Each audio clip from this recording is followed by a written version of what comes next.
Bueno, hermanos, vivimos tiempos que no se puede negar, son raros y difíciles. Mucho han cambiado las cosas y muchos se han confundido tantas cosas, se han distorsionado, que hay temas que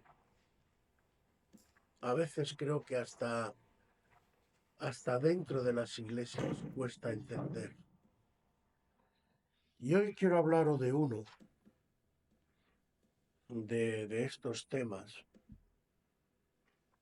del que normalmente creo que a veces se distorsiona y, y no se, digamos, no se toma o no se cuenta como yo creo a la luz de la palabra que tendría que tocarse.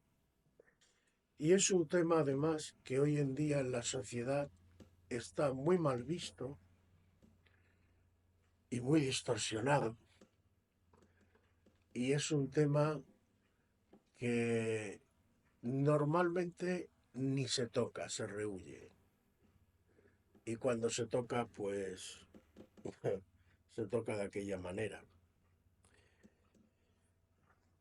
No sé si más o menos imagináis a qué tema, al hilo de la lectura de lo que hemos leído, me puedo referir. Pero hoy quiero tocar el tema de la autoridad. ¿Qué significa autoridad para los cristianos o qué debería significar?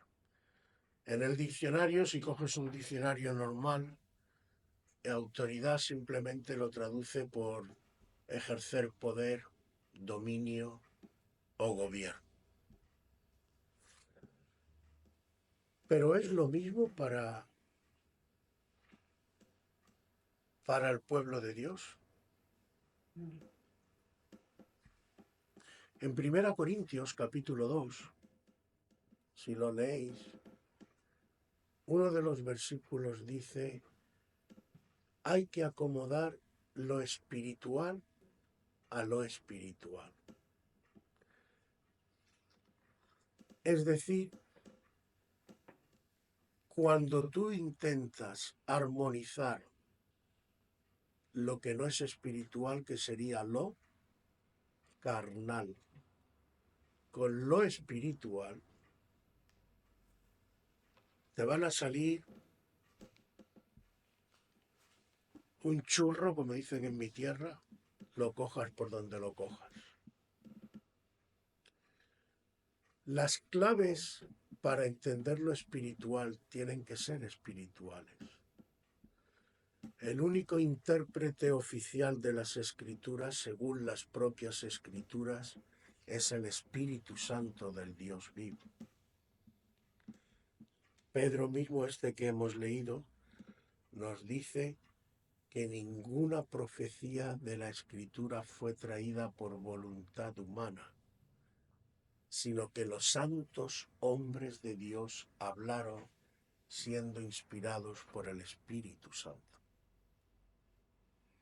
Entonces solamente el Espíritu te puede dar la correcta visión, la correcta interpretación de por dónde va el Señor. Pero hoy esto está todo tan tergiversado y se le ha manipulado tanto que a veces venía con José cuando veníamos de Alicante, hoy entramos, incluso a veces desgraciadamente no debería ser, pero en las iglesias, tal marasmo de cosas, de doctrinas, la famosa doctrina que él me venía hablando de que parece que ha cundido bastante en la famosa doctrina de la prosperidad y otras cosas por el estilo. Bueno, en algunos sitios ya prácticamente se tiene como algo normal, ya asimilado. Pero en fin, no me quiero ir por muchas derroteros, simplemente deciros que ¿qué hacemos con todo esto? Y a lo que hoy quiero ir, ¿qué pasa con la autoridad? Hay personas que parece que la autoridad ni que me la nombre,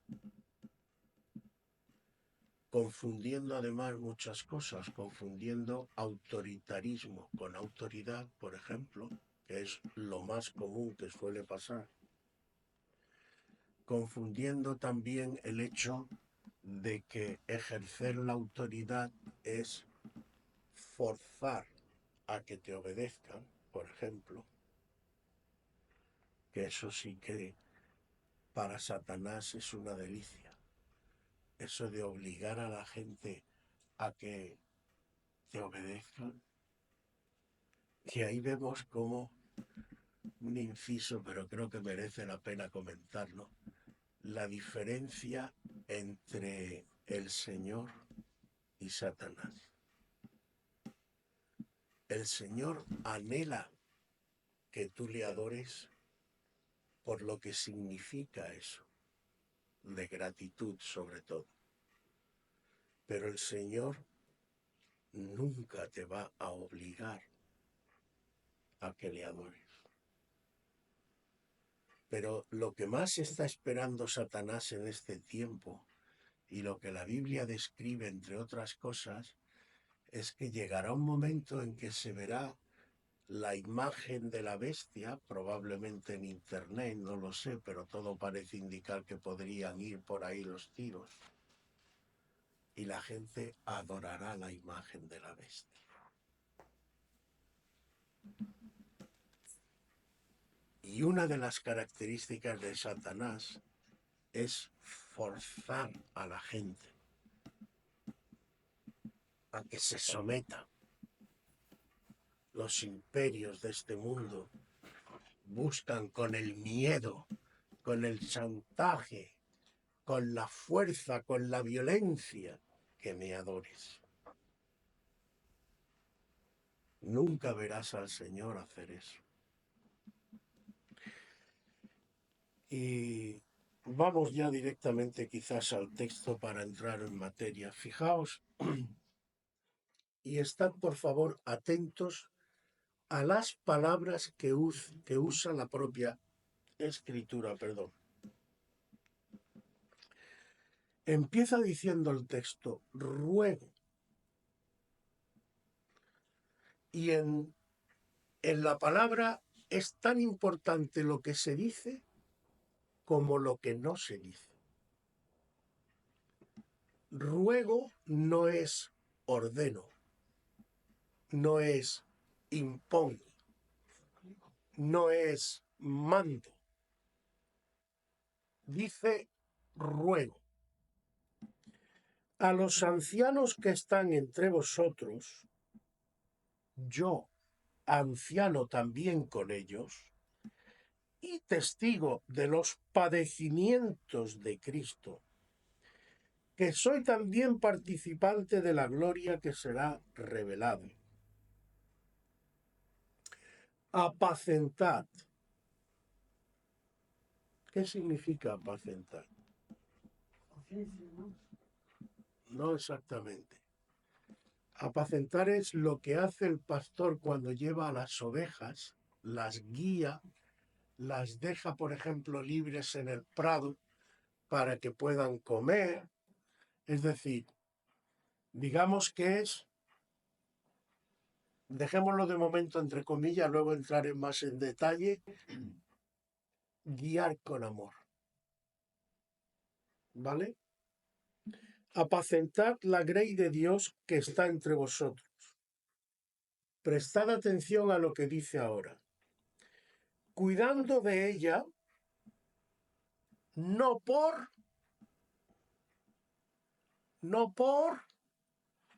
¿qué dice? No por fuerza. No por obligación. No por fuerza, sino vos. Voluntario. Con amor. Exacto. No por ganancia deshonesta, no para llevarte los cuartos, sino con ánimo pronto, es decir, con una actitud de estar dispuestos siempre, en cualquier momento, a ayudar. Evidentemente no lo dice, pero creo que se puede entender perfectamente sin esperar nada. Aleluya. No como teniendo señorío sobre los que están a vuestro cuidado. Es decir, no creas que tú eres el dueño de la congregación. La congregación no es tuya, no te pertenece. No puedes hacer con la congregación lo que a ti te dé la gana, sino siendo ejemplos de la grey.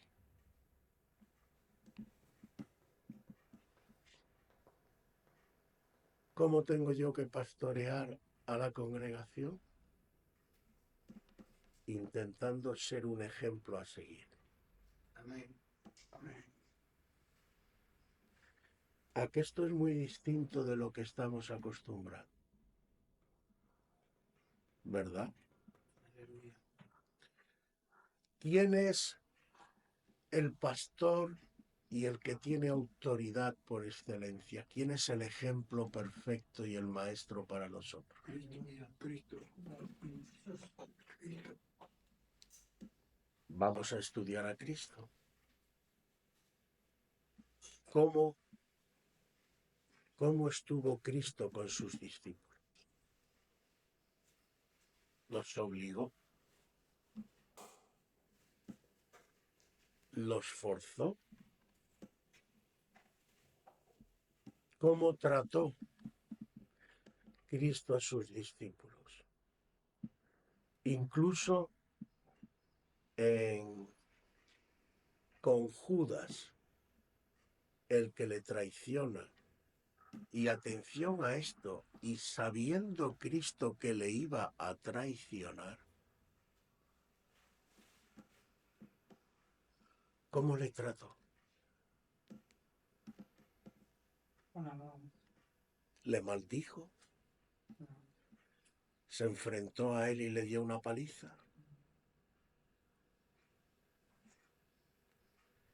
Hay dos pilares, hermanos, fundamentales, y esto quiero trasladarlo más allá, porque, a ver, esto debe de impregnar todo en la vida cristiana, hermano.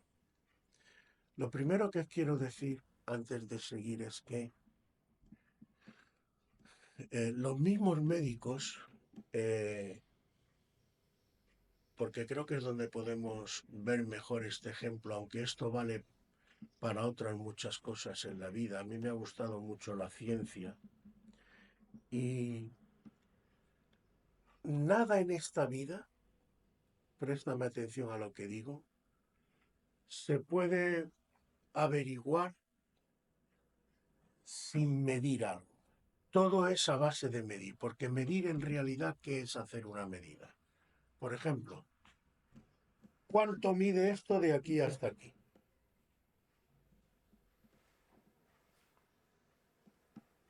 ¿Cómo lo sé? Yo cojo una cosa que se llama un patrón. Esa es la norma. Entonces utilizo esa norma y lo que hago es, esa norma, 1 centímetro, que es así, por ejemplo, lo comparo con esto, hago una comparación y veo cuántas veces esto cabe en esto. Y digo, esto tiene tantos patrones. Aquí se ve claro, pero ¿qué pasaría con un médico? Un médico, ¿cómo sabe que una persona está mala? Primero tiene que tener un patrón de lo que es una persona sana. Eso es lo primero que tienes que tener. ¿Cómo es un hombre normal? Porque normal viene de norma. Hoy, por ejemplo, le hemos dado la vuelta. Hoy los homosexuales son normales y los heterosexuales somos anormales. Porque si la norma es ser de una determinada manera, no ser de esa determinada manera no es normal. Y en medicina, si un hígado bueno es de una determinada manera, se comporta de una determinada manera, es normal. Si no se comporta así, es que está enfermo, es decir, vienen lo que se llaman las patologías. Entonces, el problema del mundo es que la autoridad,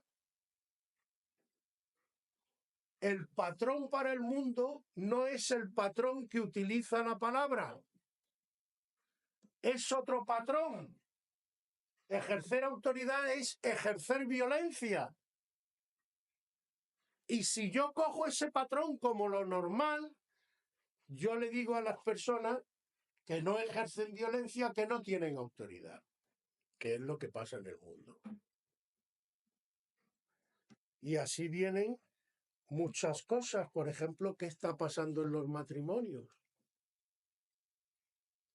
El hombre piensa que ejercer autoridad es maltratar a la mujer y obligarla a que pase por donde él quiere. Y así se cogen versículos como la Biblia te dice que tú tienes que estar sujeta. La Biblia te dice que tú tal. ¿Qué estamos haciendo en realidad? Bueno, lo primero, antes de avanzar. Dios es verdad que ha dado un orden y un orden también de autoridad. Y el problema que el mundo ha tomado, y por eso vienen tantas patologías sociales y tantas patologías espirituales, incluso dentro de las iglesias, es porque cogemos la Biblia con criterios del mundo, con razonamientos mundanos y con valores mundanos. Y la palabra del Señor es clarísima. El espíritu y la carne nunca van a encajar.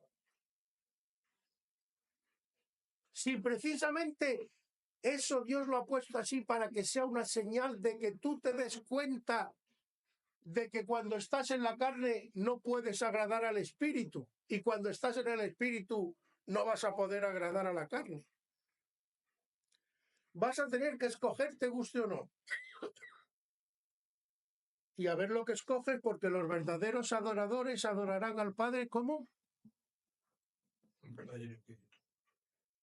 Por lo tanto, en la carne y en la mentira se puede adorar a Dios. Entonces esto hay que tenerlo muy claro. Bueno, y entonces me diréis, ¿y qué tenemos que hacer? Chicos, pues vamos a ver en situaciones naturales lo que aquí dice. ¿Cómo sería, por ejemplo, en un matrimonio el rol y la autoridad, cómo habría que ejercerla? ¿Hay que quitar la autoridad? El mundo te dice, mira, si tu marido te es infiel, pues tú, la respuesta que le tienes que dar es serlo también. Y hoy las mujeres, pues se van con cualquiera, hacen lo que les da la gana y el problema está solucionado. ¿Verdad que se ha solucionado? A que el mundo está mejor desde que esto va por ahí. Pero Dios te dice, no, el problema o la solución no es que tú te acuestes con cualquiera, es que tu marido deje de acostarse con la primera que pilla. Esa es la solución bíblica. Ahora, ¿Dios ha dado un orden o no lo ha dado? ¿Este orden prevalece o no prevalece? Sí, prevalece. Pero que quiera, sí.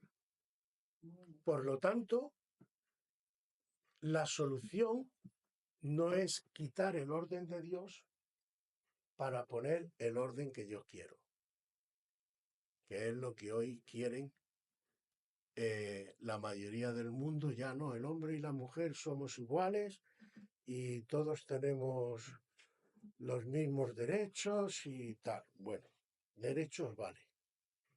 Aunque la Biblia, fijaos, que no utiliza esta terminología y no la utiliza porque tiene sus razones y sus motivos.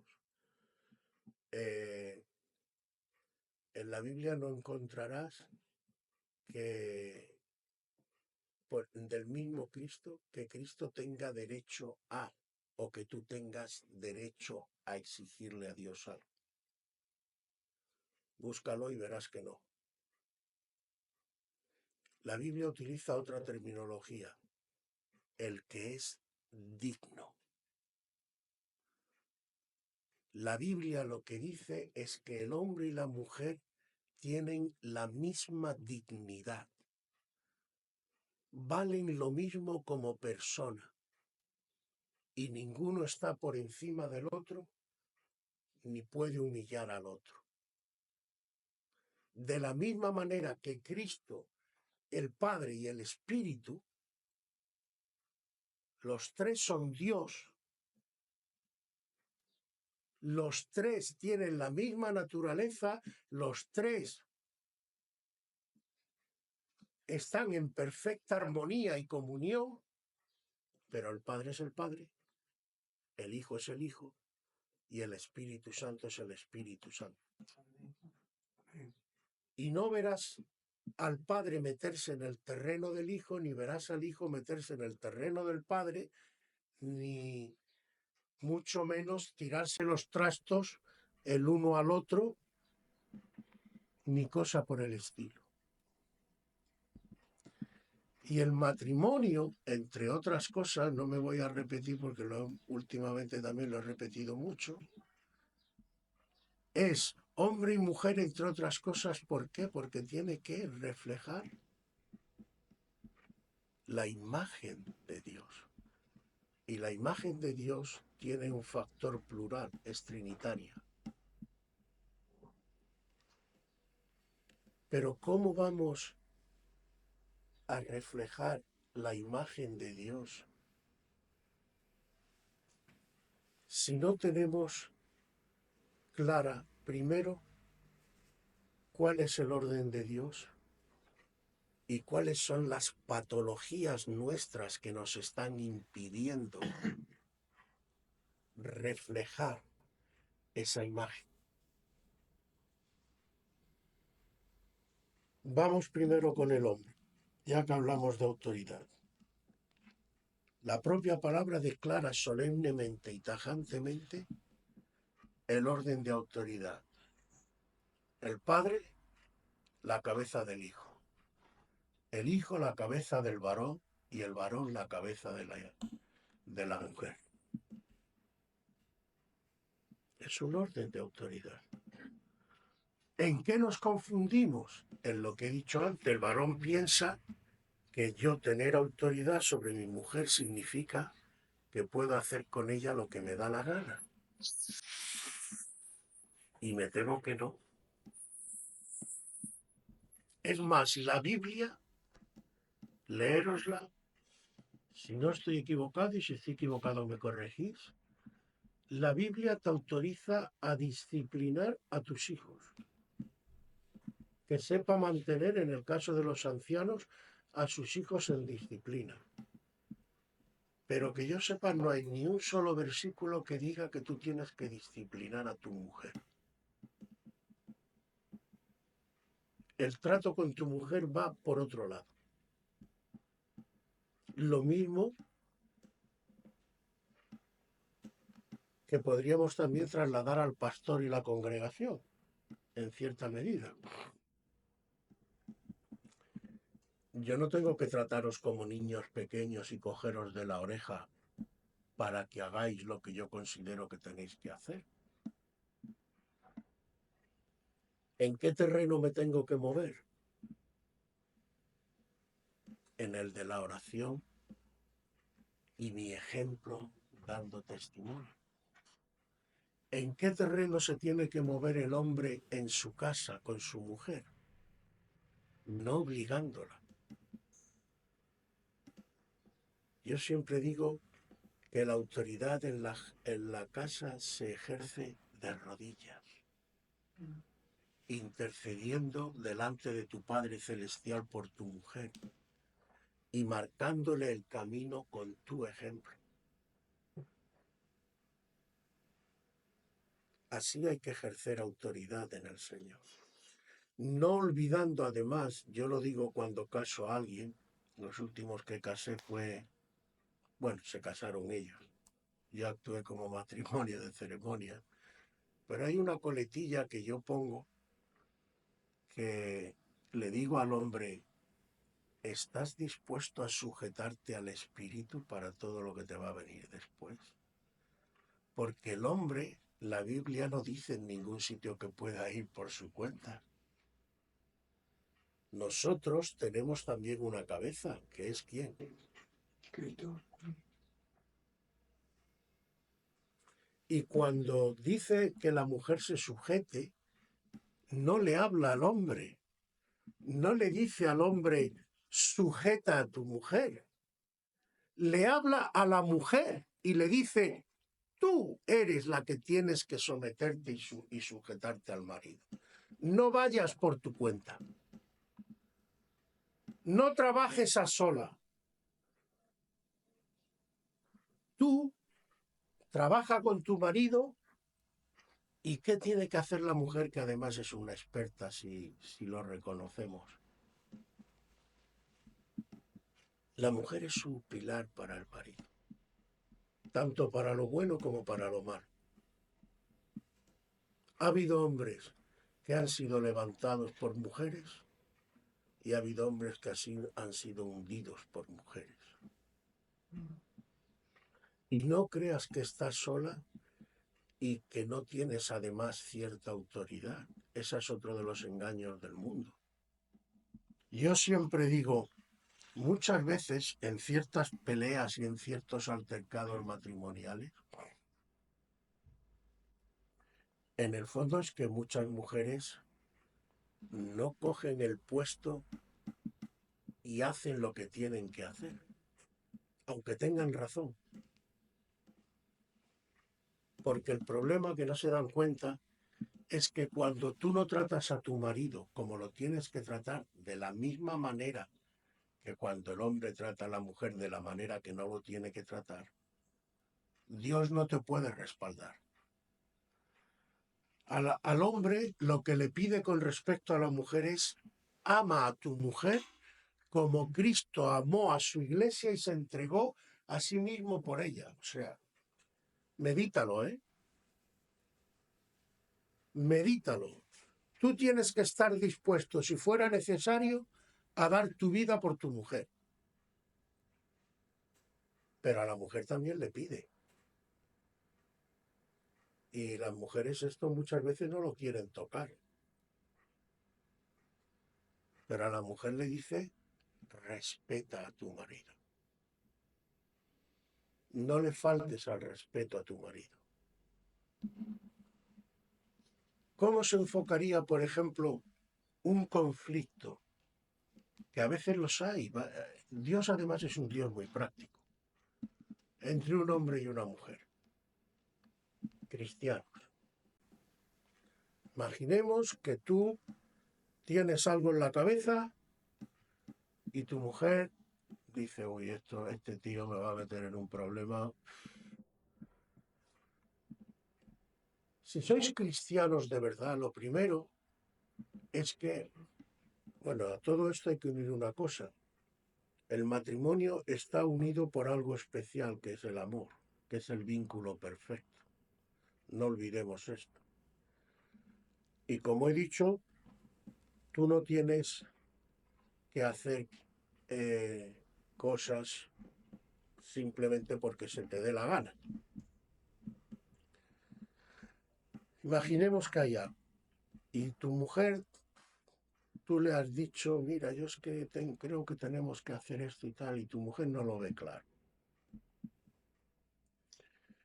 Lo primero, si sois un matrimonio cristiano, ¿qué creéis que es lo primero que tenéis que hacer?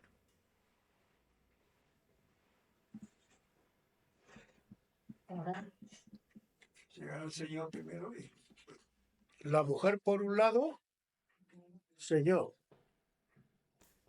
Y el otro, por otro lado, Señor. ¿Qué pasa aquí? Si hacéis oración de verdad y estáis los dos en el Señor, Dios va a responder.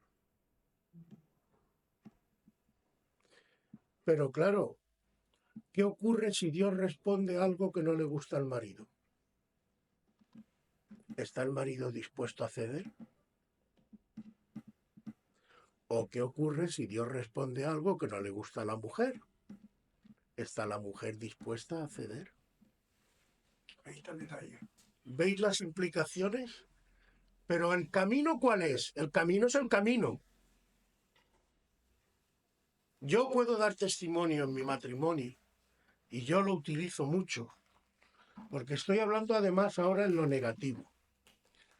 ¿Cómo quizás imaginemos, pongamos por caso, que el marido no tiene razón en el hipotético caso que hablábamos antes? Y el Señor le dice a la mujer, le da testimonio, mira, yo en este caso te respaldo a ti. Entonces, ¿cuál tendría que ser la actitud de la mujer cristiana? Marido, a mí me ha hablado el Señor, tú estás equivocado, y o te arrepientes o te doy con el mazo de la cocina. ¿A que no? Cuando tú tienes un conflicto mujer con tu marido, ¿cuál es la actitud? Vas en humildad, en sencillez, con respeto y le dices, yo creo que vas a meter la pata. Yo estoy orando al Señor y el Señor me está confirmando esto. Tú sabrás. Y lo pones delante del toro. Y si es un miura, cuidado el marido a ver lo que va a hacer. Entonces, el marido tiene que buscar al Señor sí o sí. Porque si no, el Señor va a ir a por él. ¿Me entendéis? Muchos problemas se solucionarían si en lugar de enfrentamientos y querer cada uno por su cuenta imponerse al otro, cosa que no dice en ningún sitio la palabra, fueran al Señor, rindieran sus voluntades al Señor y dejaran que el Señor fuera el que gobernara la casa. Por eso el matrimonio cristiano es cordón de 3 dobleces. Ella, él, Cristo. Realmente quien tiene que gobernar la casa es Cristo. Amén. No, pero es que la mujer tiene que estar sumamente callada. No. Es más, y hablo a los hombres, ¿tú crees que te interesa una mujer a ti que no diga ni mu? ¿Cómo puedes saber tú si te equivocas? ¿Cómo puedes conocer un punto de vista distinto? ¿Sabéis? Me pareció muy interesante, no hace mucho escuché a un hebraísta que conoce bien el hebreo, y la palabra que en el Génesis se traduce por ayuda idónea, ese idóneo en el hebreo parece ser que estaría mejor traducido por ayuda a la contra. Es decir, Dios crea a la mujer de una manera para que sea lo que normalmente es, un contrapunto tuyo. Normalmente una mujer siempre te va a dar un punto de vista distinto, diferente, porque Dios la ha creado para eso. Lo que no tendría que pasar es que ese contrapunto, esa vista distinta, suponga una pelea. Pero la pelea no viene por el contrapunto, la pelea viene porque tanto uno como la otra quieren imponer su criterio. Pero si los dos buscáis el criterio de Dios, si Dios dice, pues mira, ni para ti ni para mí, esto, no vais a tener problema. Porque los dos estáis dispuestos a ceder de vosotros mismos. El problema es cuando no estáis dispuestos a ceder de vosotros mismos. Por eso este tema es tan importante. Y por eso hay un crecimiento y hay un descubrimiento. Pero el orden de Dios y la voluntad de Dios pasa por lo que la palabra dice. ¿Cómo seguía en el...? Porque luego además, pero ahí no voy a entrar, si no nos vamos a hacer aquí muy largos, los hijos están viendo el panorama. Y cuando hay altercado o cuando hay, vamos a poner lo que yo suelo hacer con mi mujer en lo positivo. Imaginaos, en este caso el hombre, que soy yo, digamos, estoy orando a lo mejor sobre algo y tengo una decisión que tomar o algo. Yo normalmente voy a mi mujer y le digo, Esti, tengo algo en la cabeza. Normalmente ni le digo qué es lo que tengo en la cabeza, pero le digo, ora a ver qué te pone el Señor en el corazón. Y yo oro por mi cuenta. Y no sabéis la cantidad de veces que el Señor me ha confirmado a través de mi mujer que lo que tenía en la cabeza realmente era de Él. Porque no os olvidéis además que los dos son. Entonces, en definitiva, y no sé si Dios quiere que diga más de este tema, pues seguiremos otro día, pero para no hacerlo muy largo. ¿Cómo se ejerce la autoridad y qué sentido tiene la autoridad? Bueno, hay un sentido más profundo, ahí no voy a entrar porque me faltarían también claves, pero os digo solo una cosa para que también lo meditéis. Aunque esto implica muchas cosas, pero también hay incluso una razón lógica para la autoridad. Si cogéis en la Biblia las organizaciones que muchas veces a lo que se refiere, los imperios diabólicos, son bestias de muchas cabezas. Es decir, las muchas autoridades, las muchas cabezas, son reflejo de lo satánico, donde todos quieren mandar. En el Señor, la Iglesia solo tiene una cabeza, que tiene que llenarlo todo. Y la autoridad, incluso en nuestro cuerpo, si tú te fijas, también tiene un solo centro. Todo el resto del cuerpo obedece a esto. Hay un orden, evidentemente yo no puedo hacer esto, aunque esto esté bien, si un tendón que pasa por aquí no hiciera esto. ¿Lo entendéis? Hay un orden también derivado de autoridad. Pero ¿quién da la orden finalmente de que yo haga esto? Entonces en el Señor ocurre lo mismo. Hay una autoridad suprema que es Cristo y luego hay autoridades derivadas. Pero para que funcione correctamente, cada uno tiene que obrar conforme Dios quiere que se obre y en el orden en que Dios quiere que se obre. y cada uno tiene que ocupar su lugar. Y todo esto, podríamos decir, armonizado con el vínculo perfecto que es el amor de Cristo. ¿Y por qué digo esto, hermanos? Porque hay cosas que no habría ni que explicar. Por ejemplo, si tú de verdad amas a tu mujer, te cabe en la cabeza y en el corazón tenerla, por ejemplo, ahí como si dijéramos como un mueble más de la casa. Tú ni hables ni digas, tú haces lo que yo te digo. Sinceramente, con el corazón en la mano. Yo soy hombre y los hombres que me estáis escuchando. Si tú la amas de verdad, ¿tú ibas a ser feliz teniendo a tu mujer así? ¿A qué no? Y viceversa. Si tu mujer amas a tu marido, ¿a ti qué te parece?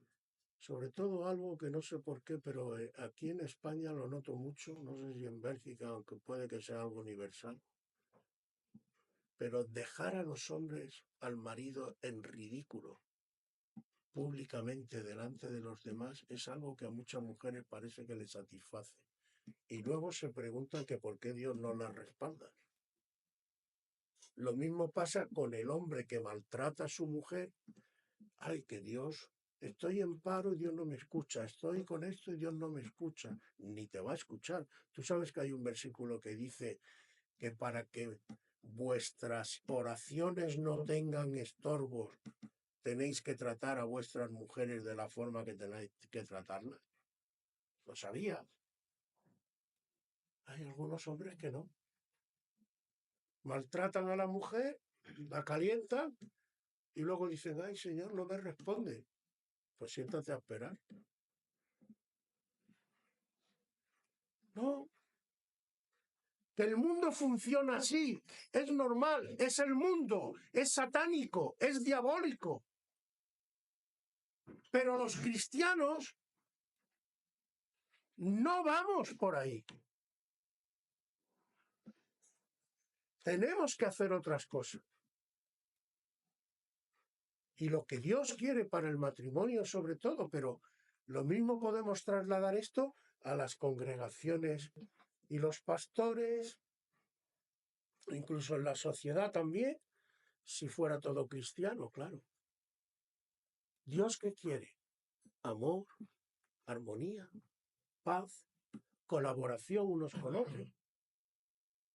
Pero claro, si yo estoy pensando en que lo que tengo que hacer no es colaborar y amar y respetar a mi prójimo, sino ponerme por encima de él y servirme de él, pues claro, no, evidentemente no. ¿Pero eso es lo correcto o es una patología espiritual? Tú mismo. Es un tema espinoso la autoridad, claro, pero es espinoso para el que lo es y por lo que lo es. Pero para nosotros no debería ser espinoso, sino algo normal. Y lo que sí tendríamos es que pedirle a Dios cómo ejercer autoridad en lo que me corresponde y cómo saber estar bajo autoridad.